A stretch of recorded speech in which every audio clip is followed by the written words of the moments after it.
คิดจะได้เมียอยู่บ่ คิดจะได้อยู่บ่ทีคันเวลาเฮาบ่สบายนี่บ่ดีเด้อลุงเด้อ โดย เวลาบ่สบายเวลาเฮาเป็นไข้เป็นหนาวไปสิเวลานั้นก็คิดอยู่ อยากได้เนาะ เด้อ อยากมีคนมาเบิ่งมาแย่งน้ำกัน คนมาเบิ่งมาแย่งนำกัน มีคนปากคนเว้า ถ้สมมุติว่าอยู่ไปแบบนี้ก็เฉย อ๋อใครชมว่าอยู่แบบนี้น่ะคือเฮาบ่ได้เป็นหยังบ่ได้เจ็บเป็นอุ่นหยังอยู่ดีมีแห้งก็กินข้าวแซ่บนอนหลับนี่ ๆเด้อ ก็ธรรมดา เด้อ ก็คือ มีบ่มีก็ได้ บ่ได้ ดังนั้นก็ถ้าเฮาเลือกเพิ่นคือสิบ่เลือกเฮาอ่ะนะ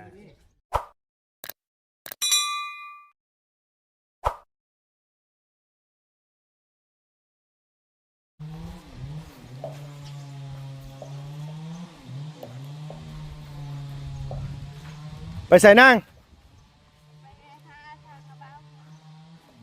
ไปหาทางนาบาวให้เพิ่นไปหยังล่ะไปเอาวงกบโดยสบายดีอีกรอบหนึ่งพี่น้องเอ้ยว่าสิเมื่อได้น้องเพิ่นดึงแข้งไว้ว่ากินข้าวเที่ยงก่อนจังเมื่อบ่ซั่นขับรถบ่ฮอดบ้านไหนบ่ซั่นว่ากับบ่ติเพิ่นดอกพี่น้องเอ้ยเนาะโตแซวใส่ผู้บ่าวสำน้อยรุดหน้า ท่านแม่เอาไปอันนั้นพวกเราไหนเปิดไปที่แรกสบายดีลุง โดยสบายดีล่ะสบายดี โอ้เป็นสาวเป็นบนอยู่นี่นะตั้งแต่มายังบ่ได้มาถ่ายอีหล่ะเพิ่นจะเครือได้พี่น้องเอ้ยเนี่ยเป็นเทื่อแรกเลยนี่ บ้างอะไรเปาะอะไรเปาะปะเนี่ยเราเนี่ยตะ บอกภาษาลาวนั่นล่ะ เดินเปิดเปิด ว่าได้ไหน ทางนาบาเพิ่นไปออกหน้า ออกหน้าซ้ำ เลย พันลุงว่ากำลังสิแกงหน่อไม้มันไปเบิ่งมาบวบให้ลุงหน่อยกว่าปะไปเบิ่งได้ปะมีอยู่บ่อีเห็นบ่นี่มันต้องผู้ใหญ่คือลุงนี่มาขอเพิ่นจังกล้าให้ คันไอ้กึขอนี่บ่ได้ดอกพี่น้องเอ้ย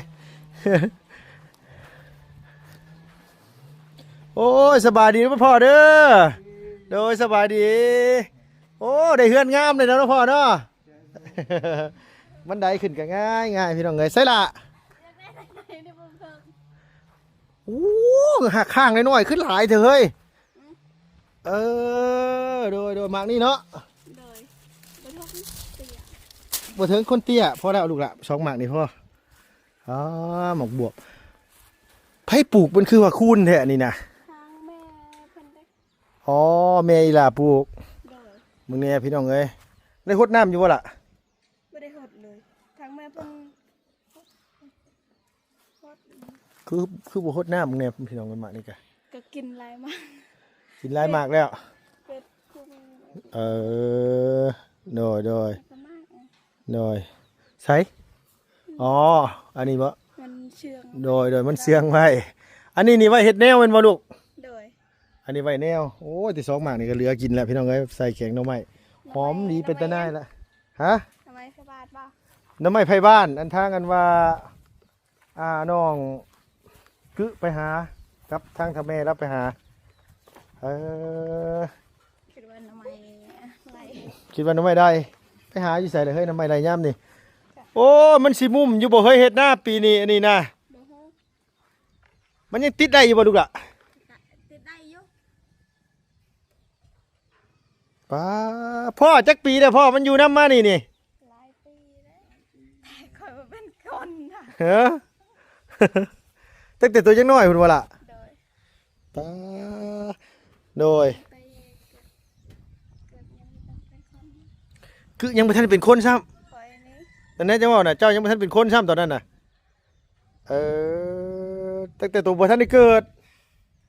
โพดโพหน้ามีจักไห้ก่อนล่ะปีนี้อยู่ทงน่ะ หาให้ หาไห้ โดย ไห้ใหญ่บ่ กะใหญ่กว่าเก่าอีก ตัวไปเห็นยังหน้าน้องอึกึจะไปเห็นยังหน้าอึกึ หน้าเอ้ยเกลือ โดย ยังมาทันเบิ่งเลย โอ้ตัวไปเบิ้งบาดนี้ตัวไปเบิ้งแน่บาดที่นี่นะว้ายโว้ยบ่ได้เว้าล่ะเอ้ยกวางบ่กวางตัวไปเบิ้งโลดสุดแสงตา โอ้ 17ไห้ใหญ่ๆมีแต่ไห้ใหญ่ๆทั้งนั้นเลย17ไห้มันบ่แม่นว่าน้อยได้เดี๋ยวนี้นะโดย เอาพ่อเจ้าไปใช้ซะ เราไปนา เอาเพิ่นไปหน้า โดย โอ้โดยอ่า ไปเฮ็ดหยังนาง จักทางทางน้องเพิ่นไปเลย อ๋อพ่อกับแม่เจ้าก็ไปคือกัน โดย บ่ได้ไปขุดกระปูมาขายบ่เฮ้ยเหรอเอาหัวหยังนั่นน่ะบ่ได้ไปขุดบ่ บ่ เอาเป็นหยังคือบ่ไปขุด ก็ไปคุดแล้วมันก็กินกระปูแดงกันเด้ ไปเข้าห่มก่อนได้หยังสิกินมื้อนี้น่ะ ไปสิกินอาหารกุ้ง กุ้ง โดย ได้มาที่ไส เข้าตู้ไปชอนกันเด้ แม่ตู้ไปซ่อน โดย แม่ตู้ไปซ่อนอยู่ไสลูกล่ะ อยู่หวย อยู่ห้วยอันนี้ โดย มีอยู่บ่นาง ไม่ พอได้กินเนาะ โดย ซุมื้อนี้อีหลานอนอยู่ไสนอนเฮือนหลังไหน หลังนี้ นอนหลังนี้บ่ โดย เออ ประตูก็เป็นตู้นอนพุ่นอืมโดยมื้อนั้นไปไสมามื้อนั้น อยู่เพื่อน อยู่เฮือนไสลุงมาหาอยู่มื้อนั้นคือบ่เห็นว่าอยู่เฮือนได้ไสคือว่าไปหาหยังไปหาตาวหาสารบ่ โดย กับไปตู้บ่ได้หลายอยู่บ่นะ แต่พอกิน ไปหาอยู่ไสล่ะ ตำดงมันเด้ ไปทางหน้าไม่ตู้พุ โดย ทางหน้าเจ้าก็มีบ่สตาวสารก็มีบ่ กะมีมัน เออ บอลอยู่เด้ครับลงอยู่ลุม หน้าเจ้านี่ไกลกว่าหน้าอีกคือบ่นะ ไกลแล้วแดนนาบอ ทิศแดนบรรณบ่พุ โดย อืมบ่ได้คิดจะไปทำการทำงานบ่เฮ้ย ยังโมโห ฮะ ยังโมโห ยังบ่ฮู้ โดย มีความคิดอยู่ว่าอยากไปเวียงไปเบิ่งนี่บ่ได้คิดบ่ซั่นน่ะฮะเอ้าหมอนี่เอ้าลุงถามไปหัวอันนี้นะบ่ได้คิดจะไปบ่ซะยังเอา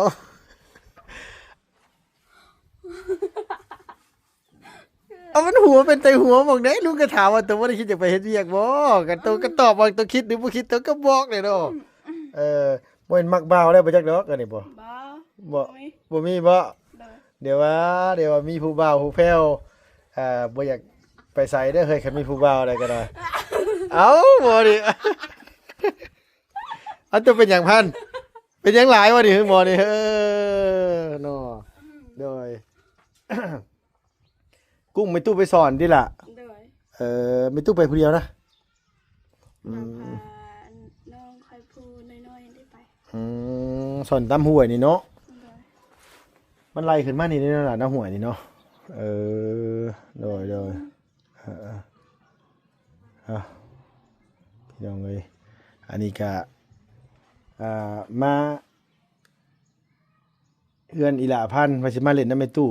บ่อยู่บ่ โดยกะลุงกินเขาว่าเราสิตำมะเขือได้ อิหยังก็ เราสิตำมะเขือนะบ่มีอาหารกินยังบ่มีอาหารกิน เจอลุงเจียวสิกินข้าวว่าสิตำบักเพชรให้ใช่บ่กูพี่น้องเอ้ยบ่เป็นหยังได้บักบวบแล้วอีหลาเอาบวบให้ลุงกันก็พอแล้วลุงสิไปแกงหน่อไม้แกงหน่อไม้คือได้พันไปกินข้าวกันบ่ ไปกิน ไปกินเนาะ โดย แม่ตู้ไปใช้สละ ก็ไปช้อนกุ้งนั่นเด้ ยังบ่ทันได้มาบ่เดี๋ยวนี้น่ะ โดย เอาตัวว่าตัวสิกินข้าวกับกุ้งเนี่ยกินข้าวกุ้งได้ไหนแม่ตู้ยังบ่ได้มา ก็ถ้าเวตูเพิ่นอามาจังได๋กินกุ้งเด้ สมมุติว่ามันบ่ได้ซะ ก็ได้ โอ้ยพี่น้องเอ้ยอันลูกก็คิดว่าแม่ตู้น่ะหามาเรียบร้อยเรียกว่ามีอยู่ในถ้วยในจานเนี่ยได้บ่แม่นสิกินข้าวกับกุ้งว่าซั่นแม่ตู้ไปหามาถามมาแม่ตู้อยู่ไสแม่ตู้ยังอยู่ห้วยผู้จักได้บ่ได้ โอ้โกยอันหลายคนหลายเป็นเนาะอันนี้บ่เพิ่นว่าเด็กน้อยก็เด็กน้อยโพดเด็กน้อยโพกุ้งยังบ่ทันได้มาสิกินข้าวกับกุ้งมื้อนี้นะสมมุติว่าแม่ตู้ไปแล้วแม่ตู้บ่หากุ้งมาได้ซั่นมันบ่ได้มาเฮ็ดได้ซั่นน่ะ เอากระปู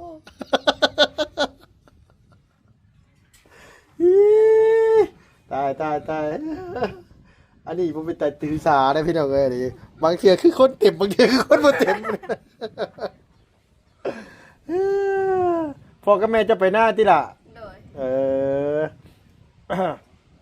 เพิ่นไปเฮ็ดเวียกบ่นางหรือว่าเนี่ยไปก้นมันบ่มีอยู่ประมาณนี้ส่วน ถือเพิ่นไปนะบ่ประมาณ ไปนาจากกรุงเทพ อ๋อเอาบ้านแม่ใหม่เจ้าน่ะอยู่บ้านน้ำบ่บ่ โดยน้ำบ่อตายเห็นเด้ น้ำบ่ใต้อ๋อบ่ได้เป็นบ้านนี้เนาะ โดย อ๋อ แต่ก่อนเพิ่นก็เอาพวกอยู่หลังนั่นเด้ หลังตัวนี้ โดย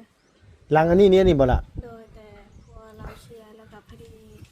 เพิ่นก็เอาทั้งพ่อทั้งหลานเลย อ๋อผัวแล้วเสียอะไรแล้วก็เลยเอาพ่อหลาน โดย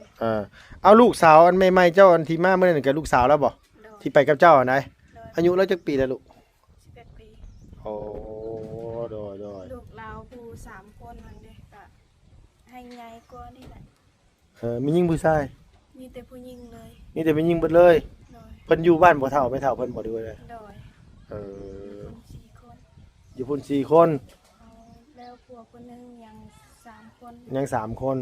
ที่เพิ่นมาเพิ่นมาเล่นบ่ที่มาอันลุงเห็นมื้อน่ะ มาเล่น อ๋อ ได้แล้วประมาณทิศไป เอออืมเดี๋ยวประมาณอาทิตย์กว่าไม่ตู้แล้วไปสอนอยู่ใช้ลูกหลานน่ะห่วยนี่ โอยอันนี้แต่ เอ เราไป อ เนื้อนั่นเอง ยังบ่ทันได้มาติโดยเพื่อนมาอันว่าอันนี้นี่คืออันว่าไฟนี่เพิ่นยังบ่ทันได้เอามอเตอร์ลงมาบ่พัน โดย โอ้คือเพิ่นต่อเข้ามาซื่อๆบ่ล่ะ เพิ่นต่อเอาคอมพิวเตอร์นำเอ้ยพรนี่ชื่อ อ๋อ เพิ่นบ่ได้มาโดนตอบเลยได้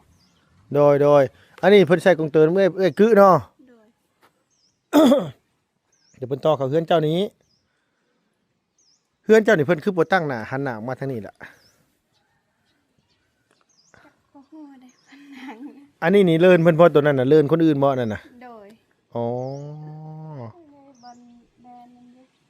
อันนี้นี่ต้นอันว่ากุกลักนี่หัวนี่คือแดนเนาะ โดย อืมหมายความว่าอ่าแดนของผู้ตู้นี่จ่อๆมาทางนี้ซะพี่น้องเอ้ยนี่นะเนาะ อาจารย์ก็ประมาณอยากไปเกิดเพิ่นสิปลูกเพื่อนนำเพิ่นต่างๆแดน อ๋อครับเพิ่นปลูกเฮือนกันอยู่หั่นก็คือตันอยู่พี่เนาะ โดย เออโดยเอาไปกินข้าวน้ำกันเด้อสะพานเด้อ โดย เดี๋ยวลุงเอาบวบไปให้กับเจ้าก่อนเอาสบายดีเด้อสละเด้อโดยพี่น้องเอ้ยน้องกัน อยู่เฮือนว่าซั่นว่าพ่อกับแม่ไปหน้าพอดีว่าสิมาบอกให้เล่าอันว่า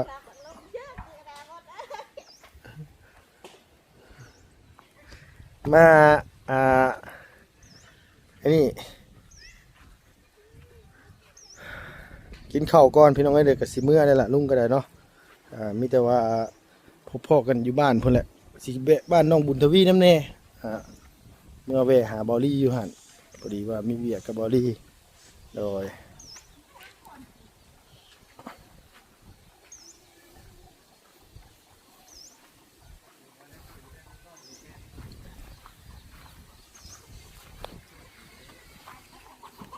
เช็ด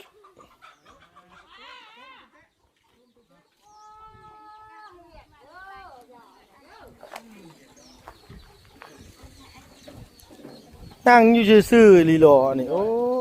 ยนอล่ะเอ้ยเบิ่งแน่นี่ผู้ใหญ่ไปหานี่เอ้า โอ้คือนั่นนี่เนาะทานใจเกงจะน้ำกันกัน มาตัวสุดเท่านั้นประตูนครศรีบอกหัน โดย ที่หนึ่ง ใส่บ่ได้แล้ว อาใส่บ่ได้แล้วสบายดีเด้อโดยใส่อันน่ะมันคือบ่มีหน่อไม้อันนั้นน่ะ นี่ในน้ำมันจะซื้อ โอ้แกงบินญาณหน่อไม้ ในน้ำมันจะซื้อนั่นน่ะ เอาบวบใส่หลายๆล่ะ อันลุง โอ้ย มันหน่อยเนาะ บินญาณหน่อไม้แกงบินญาณหน่อ นี่มันอึดเลยลุงเอ้ย โดย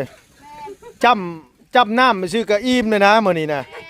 ความผลส่วนเด้ลุงสิเมื่อกินข้าวก่อนแกงหน่อไม้บ่ซั่นว่าก็นึกว่าหลวงว่าหลายพอเบิ่งมีแต่วิญญาณมันโอ้ยเนาะโดยอีหยังก็ย่าเราอาดแล้วว่าข้าวแกงให้สุกไว้อันหิวข้าวแล้วอยู่บ่ได้แล้วออกฮ้อนออกล้นเลยน้อยอาดเนาะบ่ไหวได้อพี่น้องเอ้ยหิวข้าวโดยสบายดี เดี๋ยวขออนุญาตถามหน่อยอ้ายตั้งแต่ขึ้นมานี่เมื่อจักเทื่อแล้วบ้านน่ะ บริเมื่อได้ดู บ่ได้เมื่อเลย โดย ป๋ายิงยาวเลย โดยวันที่18นี่ก็2 เดือนแหละ วันที่18นี่2 เดือนละ โดย หมายความว่ามีหลายเติบตัวเงินเก็บในกระเป๋านี่ตอนนี้ บ่มีเลย ไปไซเบิร์ดลูกกับบ่มีเมียกับบ่มี บ่มี อยู่โตผู้เดียวเฮ็ดงานก็เฮ็ดซุมื้อคันคือไอ้บุญมีนี่เสือส่งลูกหำลูกเฮียน เอาให้ลูกให้เมียอันนี้นี่เก็บไว้ในกระเป๋านี่มีแต่บ่มีโอ้ยยืมก่อนได้นะมาจัก2 ล้านมาสิเมื่อบ้านนี่ บ่มีก็คบเห็งเต็กๆเอาได้เดี๋ยวนี้ได้ โอ้ยบ่ได้เมื่อ2 เดือนนี่ติอ้ายเนาะ เข้าวันที่18นี่แหละ 18หมายความว่าบุญที่2ธันวาวันชาติเมื่อกี้นี่ก็บ่ได้เมื่อ บ่ อดได้จังได๋ ก็บ่ค่อยยังมักไปบ่ได้ดู มันเลยไว้แล้วบ่ให้นึกว่าได้ มันเลยไวแล้วมัน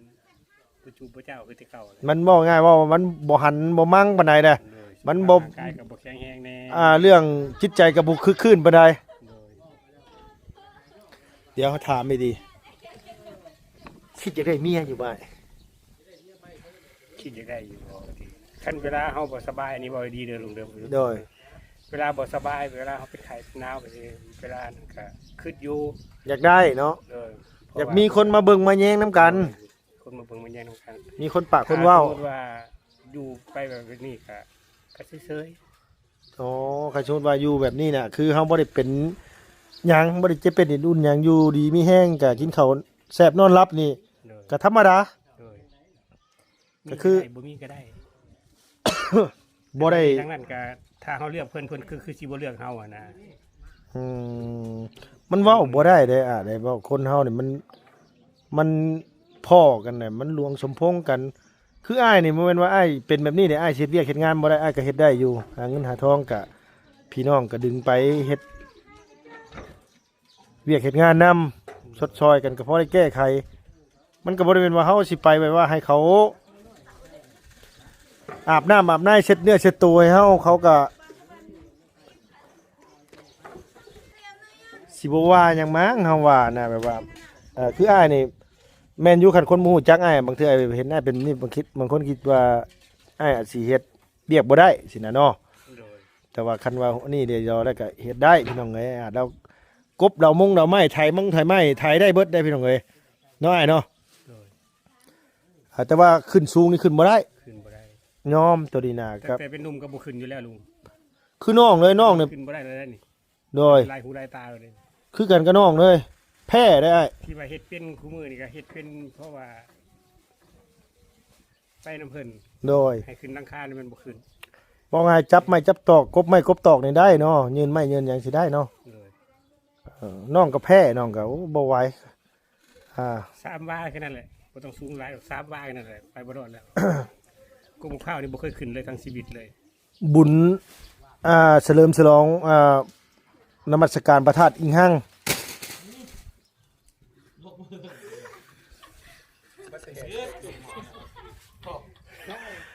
เอาซะไปบ่เป็นเลยบาทที่นี่พี่น้องเอ้ยลุงก็ได้ โอ้ยเนาะกำลังสิเล่าเรื่องให้อาจฟังว่าบุญเฉลิมฉลองอันงานนมัสการพระธาตุอิงหังพาลูกขึ้นสิงสาสวรรค์โอ้โก้ยพี่น้องเอ้ยลงมานั่นกางเกงเปียกเบิด เหี้ย เหี่ยวออก โอ้ยลูกน่ะเต้นลงอยู่น้องนี่หัวอีกพอนติรับตาอ้ายเฮาน่ะแบบ เลย เฮาขึ้นไปเลยมันบ่ได้อยู่นิ่งๆเนาะสิงสาสวรรค์น่ะมันกวยไปกวยมามันตรงเร่งอะนะแบบ เด้ โดย ขึ้น แม่นน้องก็คิดว่าน้ำหนักน้องนี่ก็เกือบ100 โลป้าสมมุติว่ามันลิหรือมันฉีกลงหั่นนะ สิบ่พอบ่รอดอยู่ว่าเนาะ ตัวเฮาผู้เดียวนี่บ่เป็นหยังเป็นห่วงลูก อันลูกสาวหั่นก็เต้นกระโดดโลดเต้นอยู่อันนั้นในกรงเล็กนั่นก็ได้ โอ้ยเพื่อเขาเจ้าสิจอดให้รถลงมาแบบงุ้มๆมึงโอ้ยมันคือสิเปียกๆว่ะจักร้อยเหี่ยวออกตอนไหนพี่น้องเอ้ยอันนี้บ่เพิ่นว่าย่านจะเหี่ยวออก แต่อายชาวบ้านเลย เอาอีหลีได้อ้ายเอ้ยมันเป็นแต่ตกใจได้มันเฮาบ่เคยขึ้นสูงอะเด้ ในชีวิตดีบ่เคยขึ้นกุ้งข้าวเลยเด้ อ้ายน่ะบ่ โดยขึ้นอยู่แต่ว่าจะต่ำซ้ำนี่ โดย ว่าบ่ขึ้นก็ได้ น้องน่ะก็บ่เคยขึ้นน้องน่ะเพราะว่าอ้ายผู้หนึงเพิ่นเป็นรุ่นอ้ายแล้วเพิ่นขึ้นต้นมะพร้าวแหละขึ้นไปแล้วเขาเจ้าตกต้นมะพร้าวตั้งแต่เห็นเขาเจ้าตกลงมาหั่นนั่นบ่กล้าเลยบ่กล้าบายใส่ต้นมะพร้าวเฮาน่ะบ่แม่นนี่ตกต่อหน้าต่อตาเลยเด้วีลงมาโอ้ยบักยังสูงเนี่ยตกลงมาแต่เด็กน้อยตกเนาะสมัยแต่เป็นยังน้อยเฮาก็น้อยอยู่แต่ว่าตกลงมาเขาเจ้าก็บ่ได้ไปซักคือซักยากินน้ำเหี่ยวแล้วก็แล้ว ยำฝนน่ะนะขึ้นไปบ่แม่นพระราชเขาเจ้าไปจองงามันห่าวหั่นเด้มันก็วีลงมาทั้งงาทั้งคนเลยบัดนี้น่ะ ขาเนาะ ฮะบ่ตายแต่สลบพุยน้ำมาเบิดประมาณ3โอเด้จังฟื้นโอ้ยบักสูงนึงซ้ำเพื่อนเฒ่าแม่หั่นน่ะน้ำเพื่อนพ่อเฒ่าหั่นว่าขมุนผู้ใหญ่น่ะตายได้ตายจังได๋ขมุนใหญ่น่ะบ่ตายโดยอันนี้ตกลงมานั่น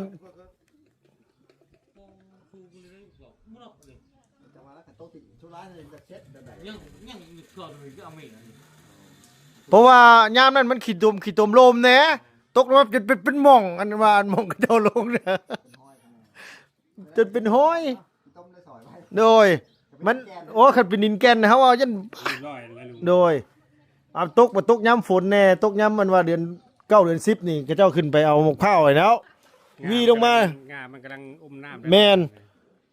วีลงมาทั้งงาทั้งคนเลยนะได้ป้าโธ่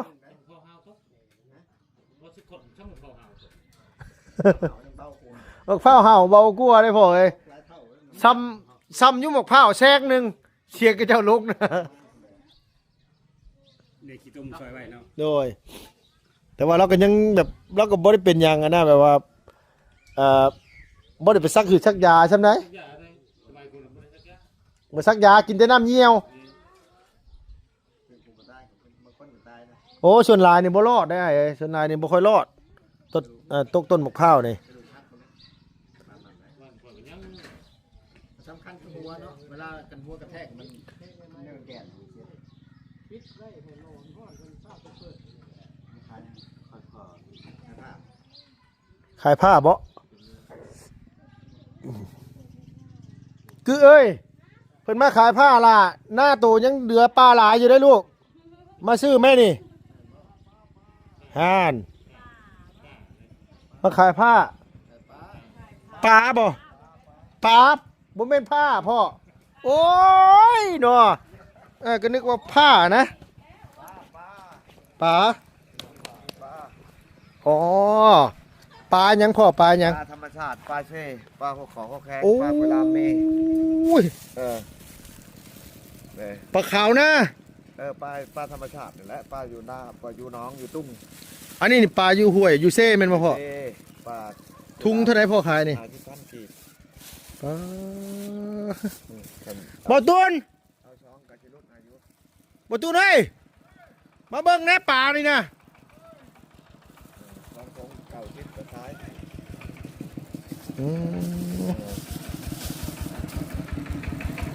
ธรรมชาติ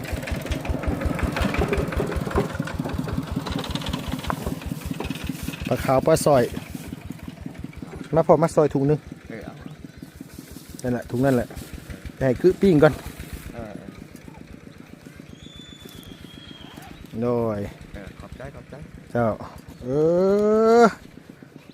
นี่นะพี่น้องเอ้ยนี่ไอ้อาดขั้นสมไว้ไอ้อาดขั้นสมวะนี่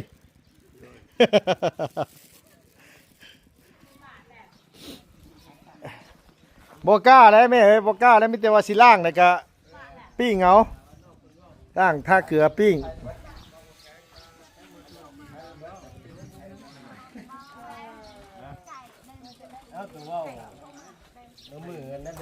กึ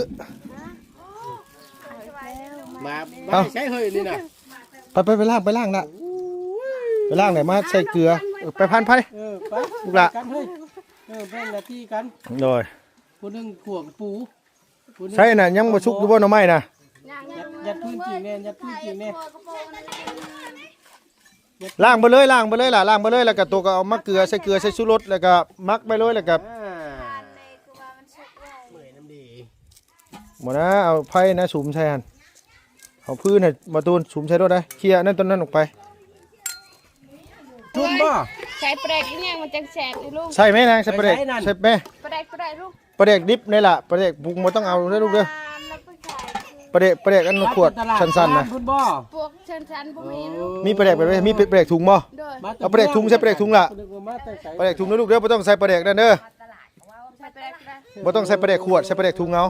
ใช้แปลกทงอ่ะ โดย เนาะ มีแปลกทง คือว่ามีปลาแดกถุงฉัน คือว่ามีแปลกจานมีแต่แปลกลุงว่าปุกยาวว่าคือก็ว่าปุกยาวแต่ลุงว่าบ่ต้องใช้แปลกปุกยาวใช้แปลกทง คอยว่าบ่ใส่ปลาแดกปุกบ่ใช่กับปลาแดกกับปุกยาวเด้อปลาแดกปลาแดกถุงข่อยว่านะปลาแดกถุงน่ะมันสิแซ่บปลาแดกสดนะบ่ตูนคันใส่ปลาแดกนั่นก็